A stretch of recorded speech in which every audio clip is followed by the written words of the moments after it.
Okay भाई, तो आज से हम लोग मॉडर्न हिस्ट्री, आधुनिक भारत का इतिहास के मोस्ट इंपॉर्टेंट एमसीक्यू लेकर आए हैं। देखिए, महत्वपूर्ण फैक्ट के साथ आपको क्लास मिलेगी।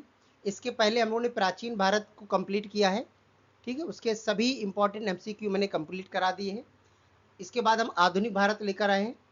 देखिए, जो मध्यकालीन भारत है वो थोड़ा सा कम इंपॉर्टेंट रहता है, ठीक है, इन दोनों से। इसलिए मध्यकालीन भारत को हम इसके बाद स्टार्ट करेंगे। ओके, देखिए, इसके पहले प्राचीन भारत के हम लोगों ने प्रागैतिहासिक काल को कंप्लीट किया है। हड़प्पा सभ्यता, वैदिक सभ्यता, बौद्ध धर्म, जैन धर्म, हर्यक वंश, मौर्य काल, गुप्त काल, गुप्तोत्तर काल और प्राचीन भारत में स्थापित कला और साहित्य से संबंधित मोस्ट इंपॉर्टेंट एमसीक्यू की प्लेलिस्ट पड़ी हुई है। जिन लोगों ने ना देखी हो तो वो लोग देख लें, ठीक है। तो आज से हम लोग स्टार्ट करते हैं आधुनिक भारत। तो पहला क्वेश्चन है, वास्को डिगामा किस वर्ष कालीकट यानी कोझिकोड में आया था? तो किस वर्ष आया था? 1498 में, ठीक है। देखिए, वास्को डिगामा भारत के पश्चिमी तट पर, कौन से तट पर? पश्चिमी तट पर स्थित बंदरगाह कालीकट, कोझिकोड भी कहते हैं इसको, कोझिकोड भी कहते हैं, पर 20 मई 1498 को पहुंचा था। उसने यहां पहुंचकर यूरोप से भारत के लिए नए समुद्री मार्ग की खोज की थी, ठीक है। समुद्री मार्ग की खोज की थी, भारत की खोज नहीं की थी। यूरोप से भारत आने के लिए समुद्री रास्ते की खोज की थी, ठीक है। कुछ लोग कहते हैं कि वास्को डिगामा ने भारत की खोज की। अरे, भारत तो बहुत पहले से है, ठीक है। उसके बाद है, कालीकट के तत्कालीन शासक जमोरिन ने वास्को डिगामा का स्वागत किया था। वास्को डिगामा के भारत आगमन से पुर्तगालियों एवं भारत के मध्य व्यापार के क्षेत्र में एक नए युग का शुभारंभ हुआ था, ठीक। देखिए, इसमें टॉपिक वाइज ही मिलेगा आपको, सीक्वेंस में क्लास मिलेगी इसमें पूरा, जब तक आधुनिक भारत कंप्लीट नहीं हो जाता है, ठीक है। तो एक सीक्वेंस में ही आपको सारे एमसीक्यू लगे हुए मिलेंगे। ओके, देखिए अगला क्वेश्चन है हमारा, 1498 ईस्वी में किस पुर्तगाली अन्वेषक ने यूरोप से भारत के लिए एक नए समुद्री मार्ग की खोज की थी? देखिए, क्वेश्चन वही है, बस वो घुमा कर पूछ रहा है, ठीक है। और ये सब क्वेश्चन पूछे गए एग्जाम में है प्रीवियस ईयर, तो किस तरह से वो पूछ सकता है आपसे क्वेश्चन को घुमा घुमा कर, ये सारे तरीके से हम आपको लेकर आए आपके लिए, ठीक है। तो इसका सही आंसर है वास्को डिगामा। अगला क्वेश्चन है, 1498 में निम्नलिखित में से वह पहला यूरोपीय व्यक्ति कौन था जिसने अफ्रीका के चारों ओर नौकायन किया और यूरोप से भारत तक एक नया समुद्री मार्ग खोजा था? तो कौन था? Vasco da Gama. अगला प्रश्न है, भारत की तरफ आने वाले समुद्री मार्ग की खोज किसने की? देखिए, एक ही प्रश्न को कितनी तरह से पूछ सकता है ये, ठीक है। तो किसने खोज की? वास्को डिगामा ने। अगला प्रश्न है, पुर्तगाली खोजकर्ता वास्को डिगामा की मृत्यु 1524 में कहां पर हुई थी? जो वास्को डिगामा आया था, तो कहां पर इसकी मृत्यु हुई थी? तो मृत्यु हुई थी इसकी कोची में, ठीक है। अगला प्रश्न देखते हैं, कह रहा भारत आने वाले प्रथम यूरोपीय कौन थे? यूरोपीय कौन थे? सारे यूरोपीय, लेकिन प्रथम कौन था? ब्रिटिश, डच, फ्रांसीसी या पुर्तगाली? तो सही ऑप्शन है पुर्तगाली। देखिए, 16वीं 17वीं शताब्दी में यूरोप के अनेक राष्ट्रों के व्यापारी समय समय पर भारत के उद्देश्य से, भारत पर व्यापार के उद्देश्य से भारत में आए, और इन यूरोपियों में सबसे पहले 1498 में पुर्तगाली और सबसे अंत में फ्रांसीसी का आगमन हुआ था। तो सबसे पहले आए पुर्तगाली और सबसे आखिरी में आए कौन? फ्रांसीसी। अगला प्रश्न है, निम्नलिखित में से किसने सर्वप्रथम भारत के साथ व्यापार संबंध स्थापित किए थे? सबसे पहले किसने किए थे? पुर्तगालियों ने किए थे। देखिए, यूरोपीय शक्तियों में सर्वप्रथम पुर्तगाली व्यापारियों ने भारत में सामुद्रिक व्यापारिक केंद्र स्थापित किए। भारत में प्रथम पुर्तगाली वायसराय फ्रांसिस्को डी अल्मीडा, नाम याद रखना है आपको। पहला पुर्तगाली वायसराय फ्रांसिस्को डी अल्मीडा ने 1509 ईस्वी में द्वीप में, जो दमन द्वीप है ना, दो अलग अलग, तो द्वीप पर अधिकार कर लिया। और द्वीप पर अधिकार के साथ ही पुर्तगाली हिंद महासागर में सबसे शक्तिशाली हो गए। पुर्तगालियों ने हिंद महासागर से होने वाले व्यापार पर एकाधिपत्य कर लिया तथा यहां से गुजरने वाले अन्य जहाजों से कर की वसूली करते थे, यानी टैक्स वसूलते थे कि जो भी यहां से निकलेगा इस रास्ते समुद्री मार्ग से उसको टैक्स देना पड़ेगा। ठीक, अगला प्रश्न है, कौन से पुर्तगाली नेता ने ब्लू वाटर पॉलिसी शुरू की थी? ब्लू वाटर पॉलिसी किसने शुरू की थी? फ्रांसिस्को डी अल्मीडा ने। देखिए 1505 ईस्वी में फ्रांसिस्को डी अल्मीडा को भारत का पहला पुर्तगाली गवर्नर बनाया गया था। उसकी नीतियों को ब्लू वाटर पॉलिसी कहा जाता था। क्यों कहा जाता था भाई? क्योंकि उसका मुख्य उद्देश्य हिंद महासागर क्षेत्र में व्यापारिक हितों के परिप्रेक्ष्य में प्रभुत्व स्थापित करना था।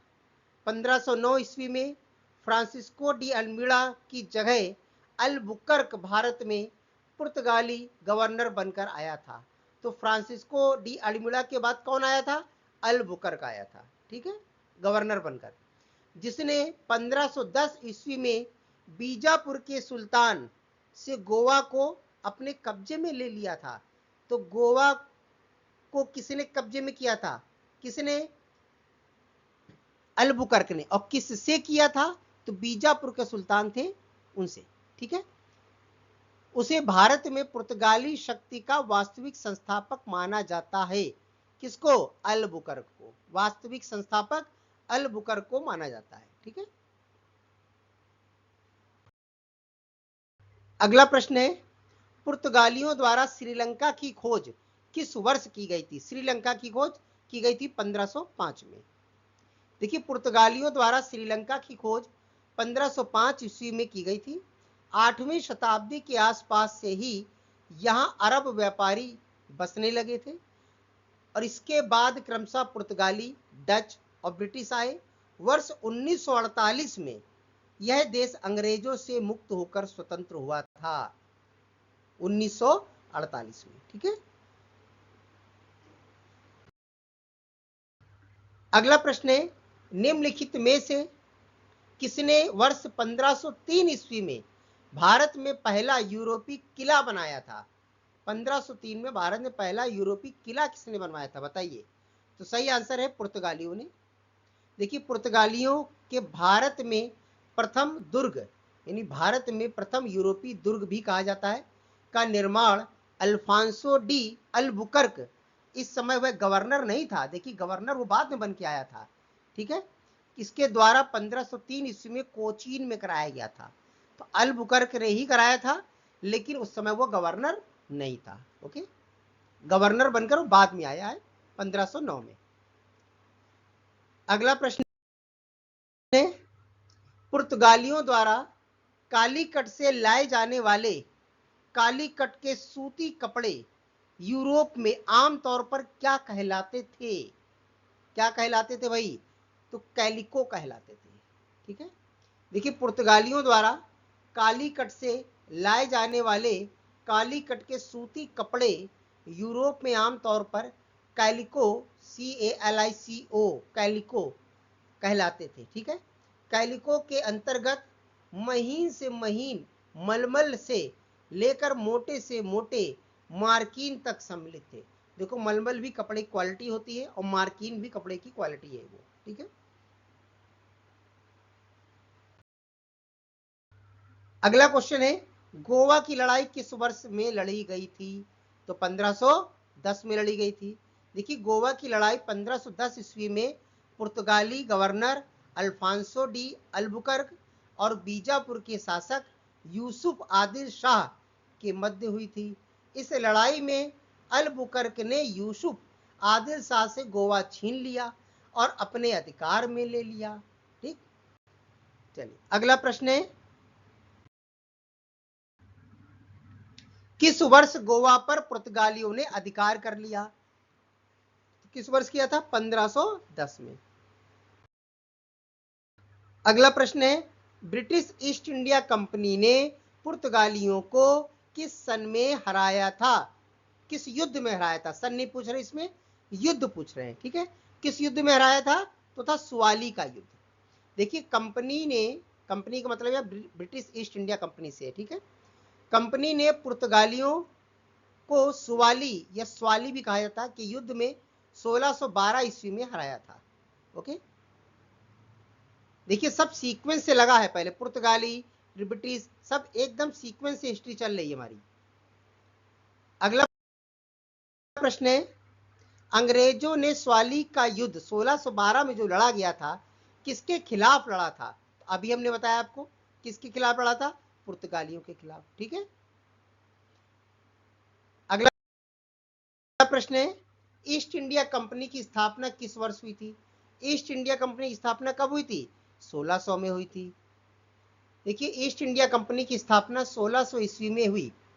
31 दिसंबर 1600 को महारानी एलिजाबेथ प्रथम ने the governor and company of merchant of London trading into the East Indies को समुद्री मार्ग से पूर्व के देशों के साथ व्यापार करने का 15 वर्षों के लिए एकाधिकार पत्र प्रदान किया था। देखिए कंपनी का कितना बड़ा नाम है, the governor and company of merchant of London trading into the East Indies, ठीक है। 1600 में किस महारानी ने? महारानी एलिजाबेथ प्रथम। अगला प्रश्न है, किस वर्ष में ईस्ट इंडिया कंपनी को पूर्व और दक्षिण पूर्व एशिया और भारत के साथ व्यापार के दोहन के लिए गठित किया गया था? यहां गमित नहीं बेटा, गठित होना चाहिए था, ठीक है, गठित होना चाहिए यहां पर।